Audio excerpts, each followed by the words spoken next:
नमस्कार दोस्तों, मेरे यूट्यूब चैनल पर आपका स्वागत है। दोस्तों, आज मैं मंत्र बताता हूँ जेकर सवारी नहीं आवत है तो खींच के नान को सिर में सवारी आही। जे सवारी नहीं आवत है तो सवारी आही। मैं जैसने बताऊँ उसने करना है। सब लोग पहले ओकर विधि सुन। तोला ले लगी तब एक ठा खप्पर उमा रखना, खप्पर अंदर रखना 16 श्रृंगार, 4 ठा देसी अंडा, 2 ठा नरिया, 11 ठा नींबू, बंगला, पान, चूड़ी, पान, लौंग, इलायची, बंदा, सिर इतना रखे लगी।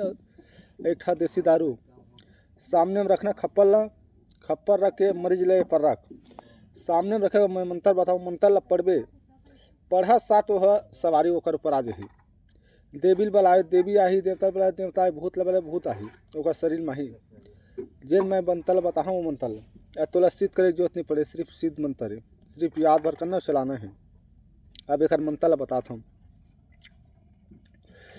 आला बांधे जाला बांधे बांधा तुम अकताई नगरट के मुठा बांधा जागा हुई ममाई पनघट के पनिहारी बांधा अंतर बांधा मंतर बांधा बांधा जादू टोना तक्षी पूरा पश्चिम बांधा चारों कोना टोनहिल बांधा टोनहर बांधा टेड़गी वेड़गी हाड़ हणंदे वही मसन मसन नस चोरी जोरी बांधा बांधा जी मैगन मान मीना बमरी पेड़ पड़ती बांधा शीर्षक के मुटकट्टा इमली पेड़ चोरी गरी सर चोगर लिम तक पर चट्टे बांधा मटेर बांधा बांधा पर श्रेडी डूंगर घर द्वार बांधा मोर बांधा महात पर मोर बांधे बज नाम से सवारी आ जाए।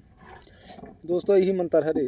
ककरो शरीर में नहीं आते मंत्र पढ़ के बोल फूक मार दे 3 परत, तुरंत आ जाए, हाजिर हो जाए सवारी। जय माँ काली।